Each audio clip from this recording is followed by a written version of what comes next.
Hi, thanks for joining me on my channel today. We're going to be painting this sunflower landscape. And I always shoot for a 15-minute landscape, but of course it takes me longer than that. And you can decide how much time and energy you want to put into this. I like to think of these as my morning warm-ups. They're a smaller size, but it does help reinforce some of the basic concepts that I want to learn. Which is negative painting, following the light, great watercolor blends, and then using wet on wet to diffuse things that are not necessarily the focal point, which is this flower, which is able to pop off because it has more detail. So I hope you enjoy it, and I definitely hope you paint along. Let's get started. So I'm starting with a very rudimentary sketch. I'm basically just identified where I want the centers of the sunflower. I'm going to begin by adding a light amount of water. In the reference photo, I can see that the sky is a little more gray, but I found with watercolors, I like to add a little bit more color. So I'm going with a French ultramarine.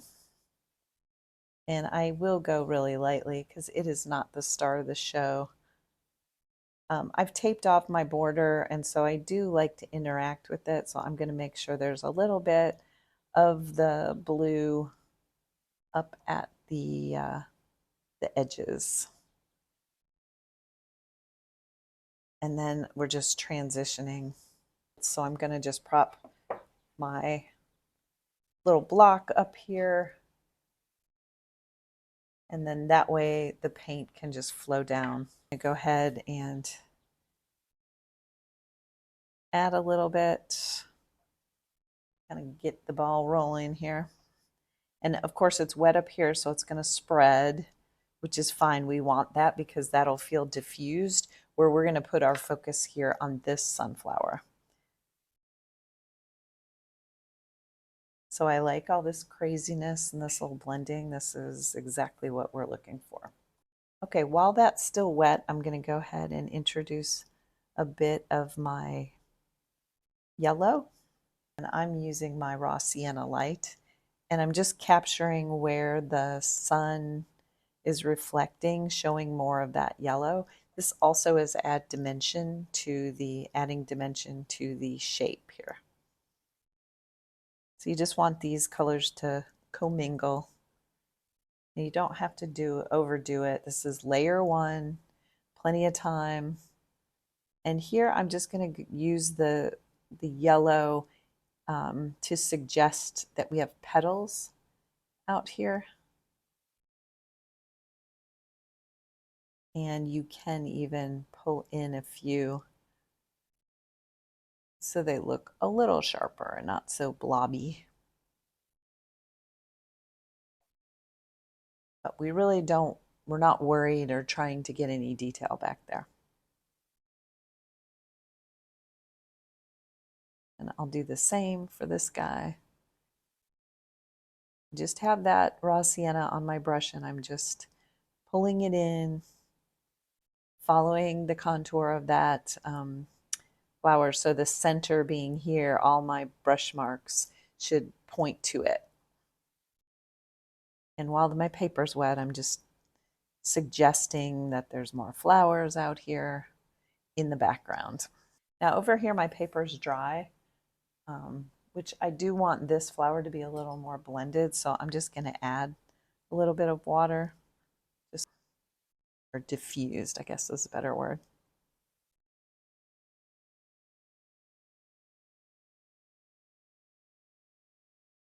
And here I'm pulling out just because I have a lot of water in here.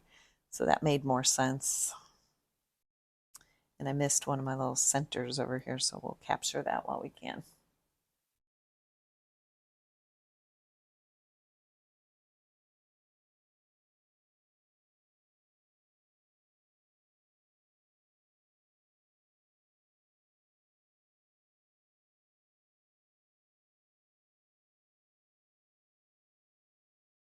And again, here's my center, so my brush is going toward it. So let's go ahead and introduce some green in here while we get those same blends, so we don't go in with super crisp leaves on top of diffused petals. So adding a little bit of my deep sap green. And again, it's still wet, so you're going to get a lot of spread. And you're not trying to draw a leaf, you're really just suggesting that there's something going on back here. And that's the fun of the wet on wet.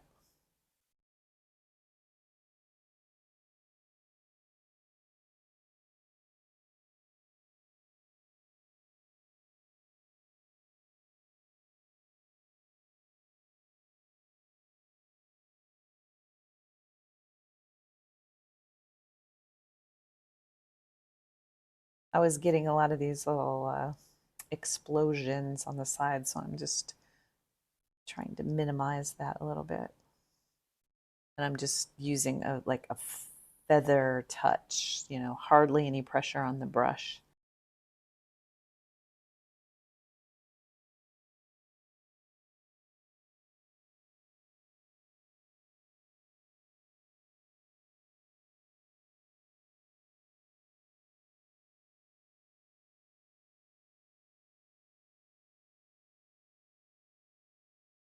Because we don't have a lot of detail, you don't have to be that accurate. You're just, again, trying to introduce some green in here while it's wet. And now we can work on, well, actually, let's go ahead and do the same effect in here.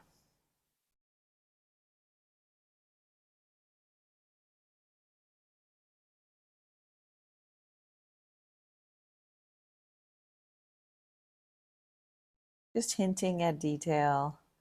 And I'm pretty dry in here, so we're not going to get that same spread. You can see it doesn't move. So if I want that look, I can just introduce water and invite the paint to kind of creep up.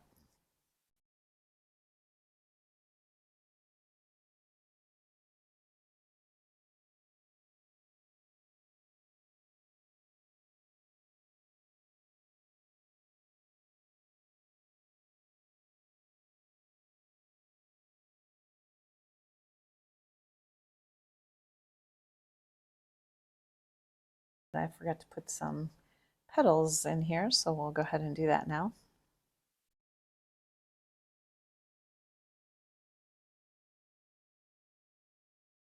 And again, my center's in here, so my brush is always going toward the center.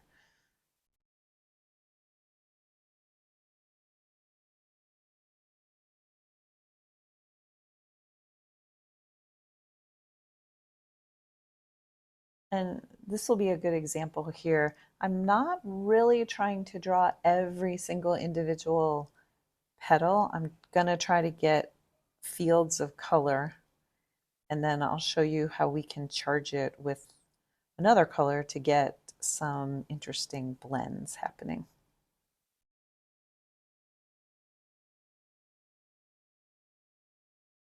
The diffusion of those, and I'm going to go ahead and charge some of this area as I mentioned I would do with the light. And here is where I can now pull in some of those with the lighter color, and that'll capture the light.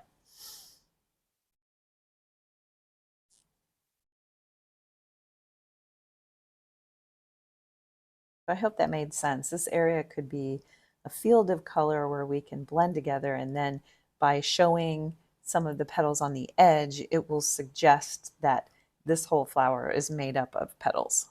Doing that same technique to this flower, let's go ahead and add some petals in the raw sienna light, and then we'll charge with the Hansa yellow for a little more punch. And where it's closer to the flower, I can just give it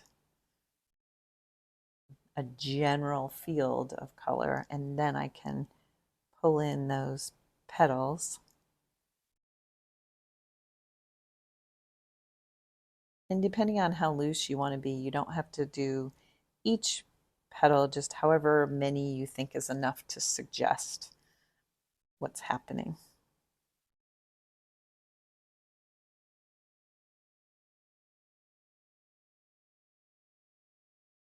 And again, my center is here, so these petals are following along this way, and these guys will be coming from this direction in.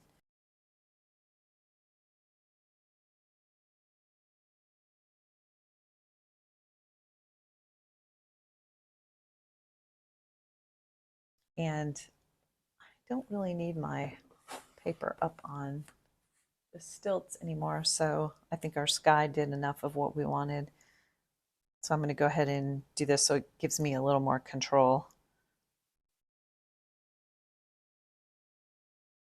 I feel like when you paint watercolor, it's always a balance of loss of control. You think you've ruined it, and then all of a sudden it looks brilliant. So you have to just be patient and allow the paints to do their blending.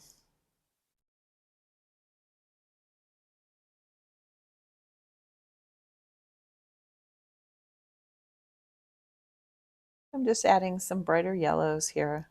A little more of this yellow here.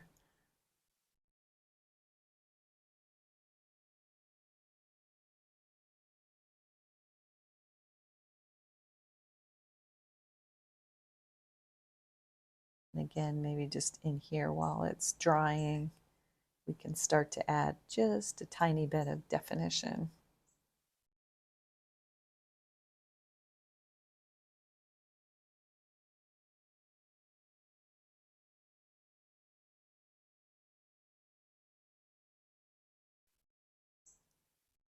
So just picking a few areas here,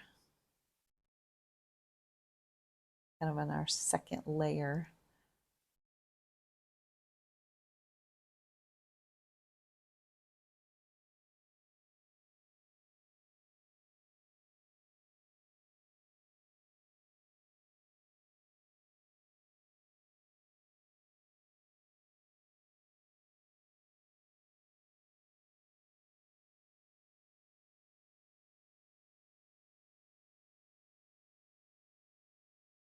And for the stem here, this is just layer one. We can go in with a dark in a minute, but with watercolor being that layering medium, we're just getting layer number one down. My paper is dry, so I don't have a lot of spread, but you can see this mixture super watery because I do want to have that blend happening.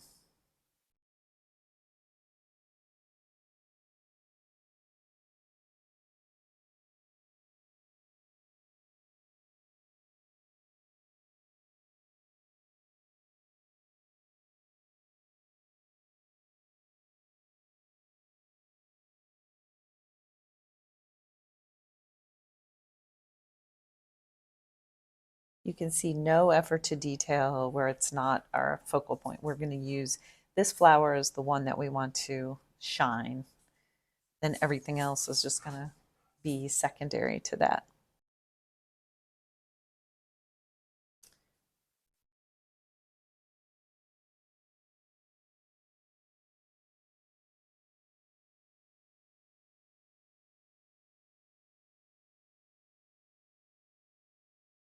So the same for in here. I'm really not adding detail. I'm just suggesting where there's other things happening of interest back there. Mild interest. And you can hit these guys with the second layer, which is what I'm doing here, for a little more definition.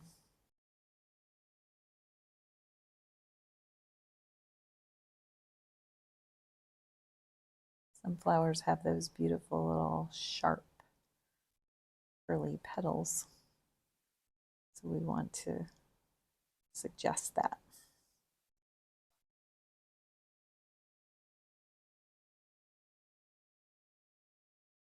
And just look at all your edges. If you've gotten too much detail, you can just hit it with some water to remove some of that sharpness. We're going to give these sunflowers a little more dimension.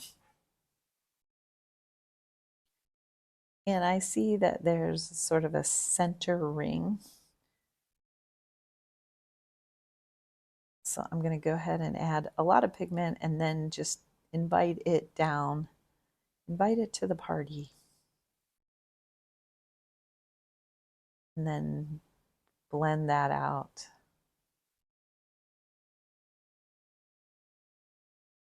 And just combining those two earthy tones.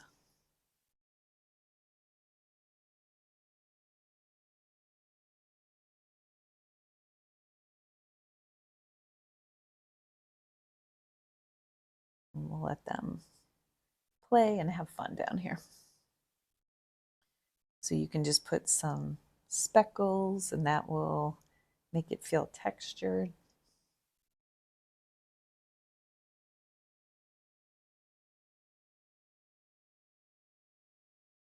And right along the edges of where the petals are, I want a little more depth. So I'm going to go in with actually I'm going to use the reddish in here. And obviously we don't need too much, but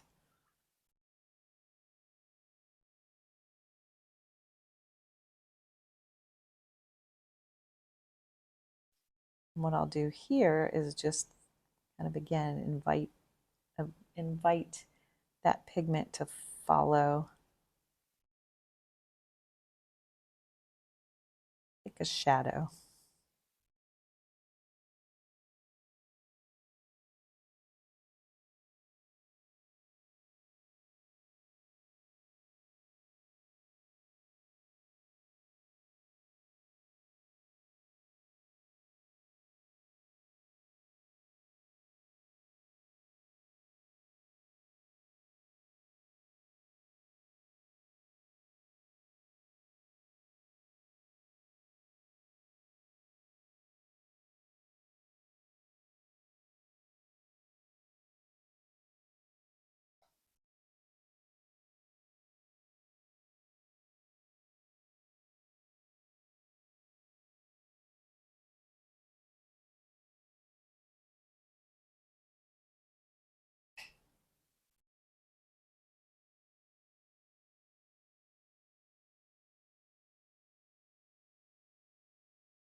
Off camera, if I have too much pigment, I just rinse my brush, dab it on my sponge, and then I can go in with more of a clean brush, and that sort of solved that little issue I was having down there.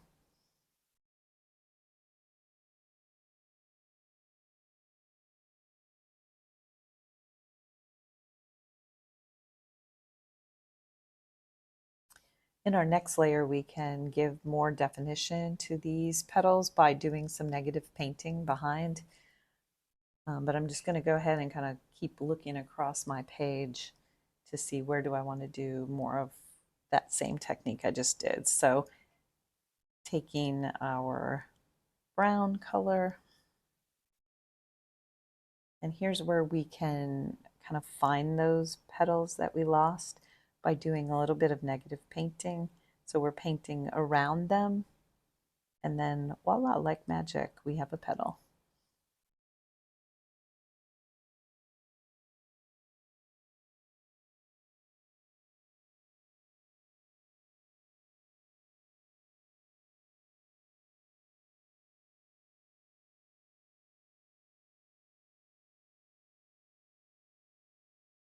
And then just connecting these two areas now for a blend.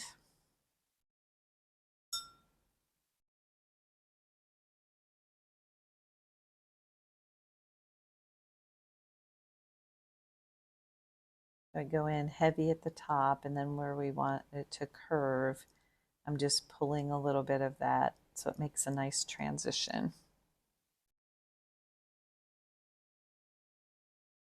And then right along the stem, or sorry, the petal edge, we'll do the same thing we did over here, and we will kind of invite some of that red oxide color to extend out into the petals. And all these things give direction. It shows what we worked hard on using our brush to point in that same direction. It's reinforcing that.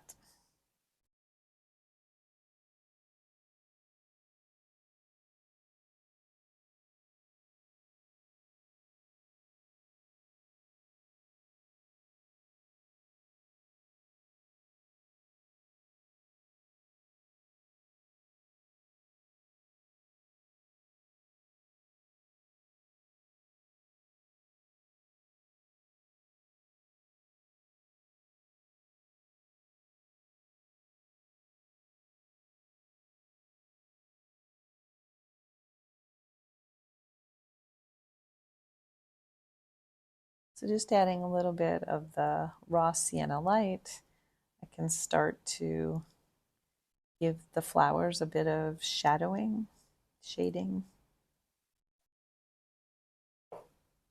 And I can see there are other flowers and things in the background.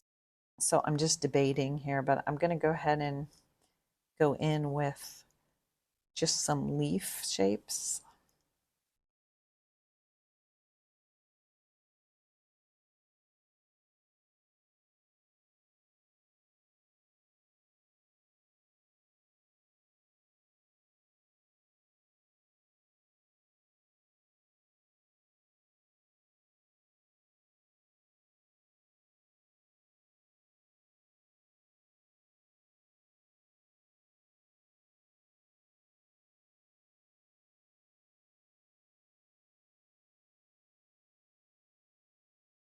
And I do think while I'm at it, I will suggest, kind of in the same very vague way, that there's more going on back here. More flowers.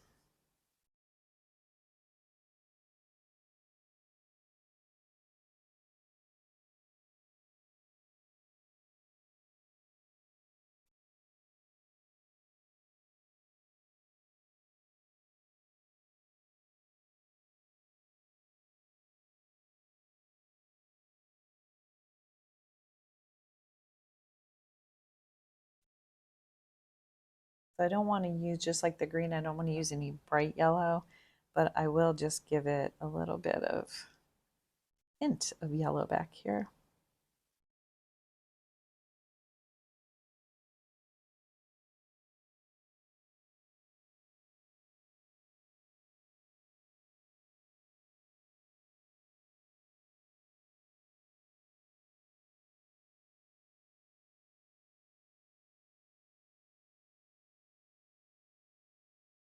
Yeah, and I think that's working just fine.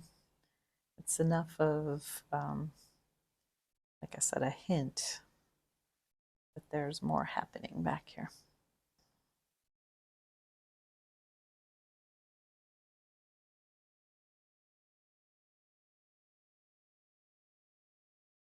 I need to fill in a lot of this with at least some color so that it doesn't read as sunlight, because that's where we want our focus to be on this flower. I'm just trying to get some variations on the green.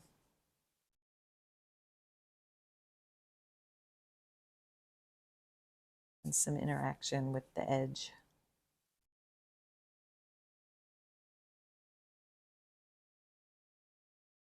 It doesn't need to be perfect. We're really just trying to cause things to blend so that we can control where we want the attention.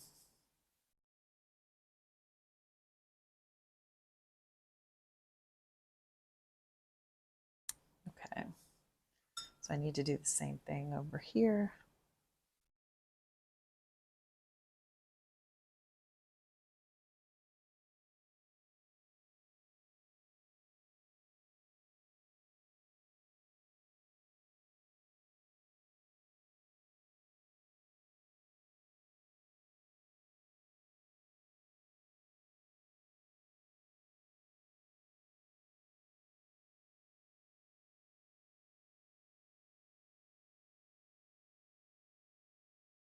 So I just eliminated kind of any glaring white spots that I don't want.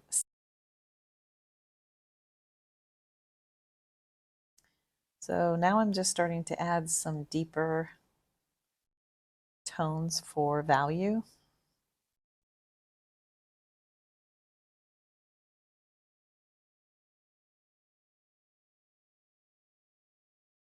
And you can change back to your round brush. I kind of like this one for just adding some sharpness. I also tend to just work with whatever's in my hand.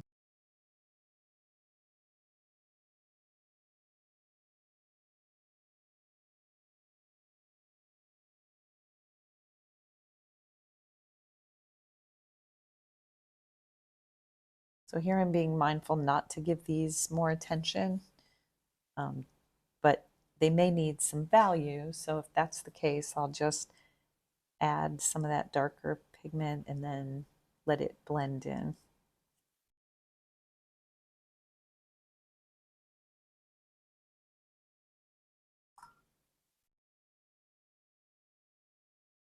And again, water is just so lovely in that you can add it and the paint will follow. So you get these just beautiful transitions, which I really don't know of any other paint medium that works as beautifully as that.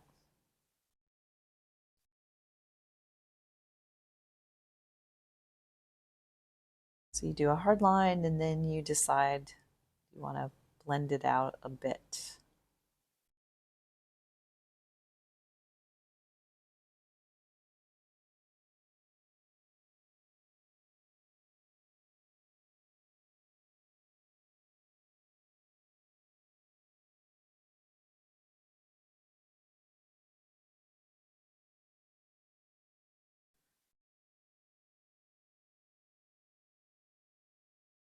And a little bit of negative painting here will kind of make this look a little more like a leaf without giving it a whole lot of information.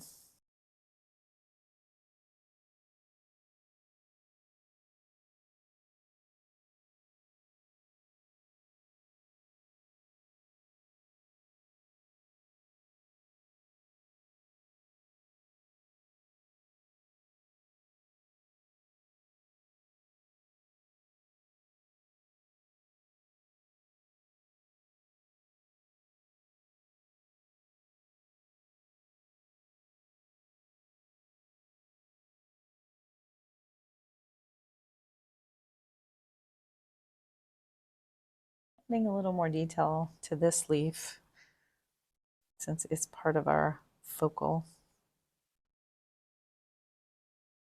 point. So I'm just adding a little of those veins and shadows.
And that way I can get a nice subtle shadowing, shading.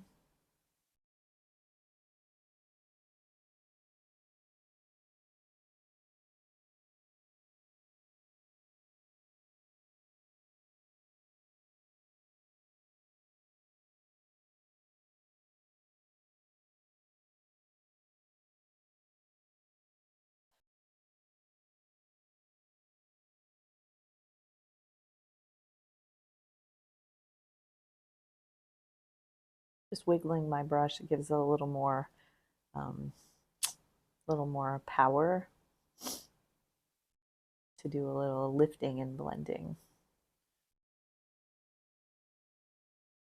But as you can see, I'm holding it at the very end so that it's loose and painterly.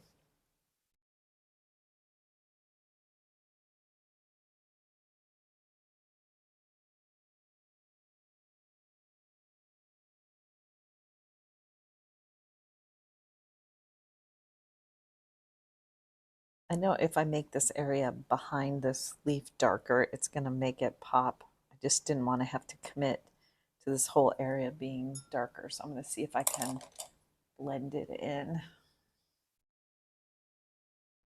and still get that nice little effect, which, yeah, I think we did okay. And we can just wiggle our brush around and add a little more here for a transition.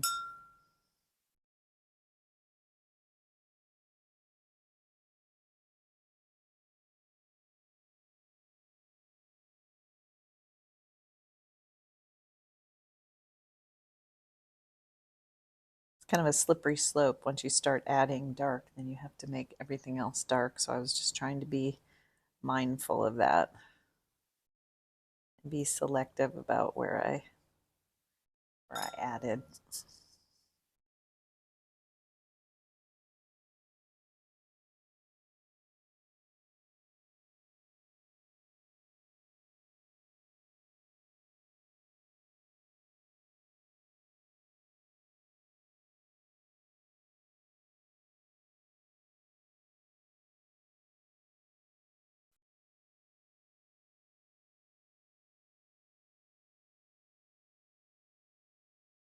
A dark color, but not a black. And I'm just going to find a few spots where I want to define some of the structure of the flower. And by doing it just in a few areas, we have a nice value shift without peeking over. And it can just emphasize a few areas that we want.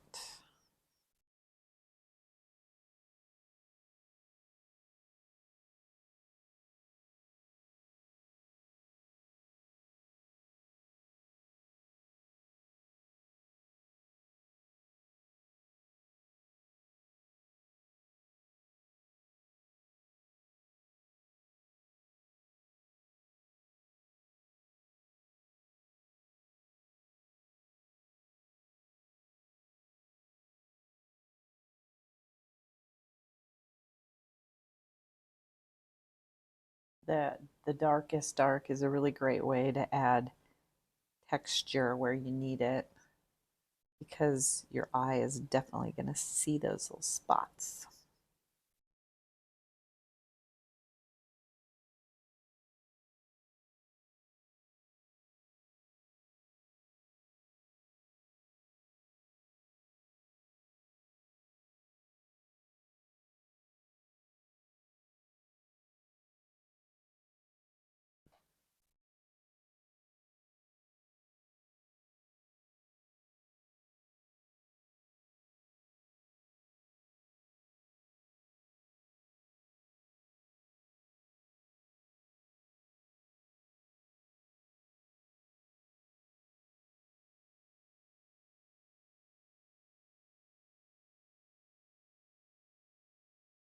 So I'm only doing it kind of on this flower where, again, it's our focal point.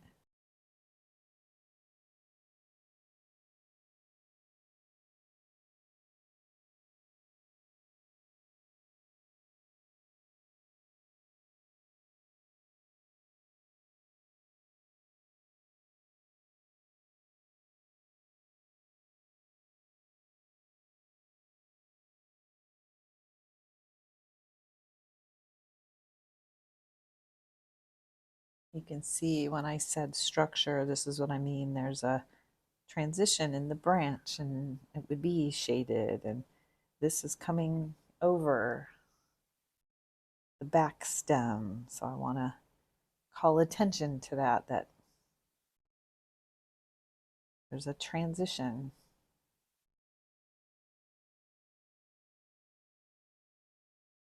That my stalk is moving in this direction.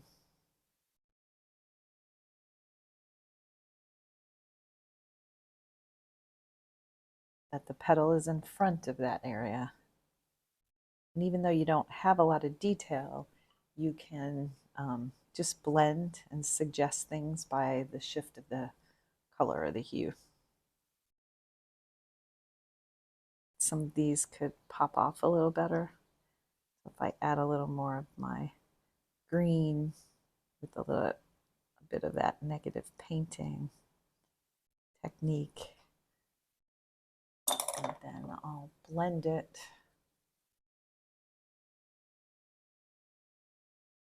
Blend it out into this vague area. Adding a little bit of blend as I go. And then just give it a little more intention.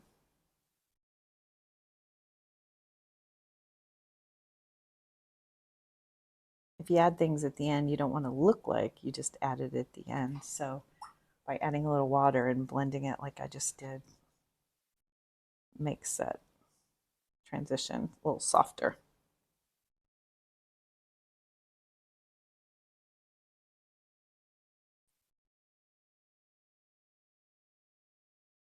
And I think that did make that pop off the top a little bit, a little better.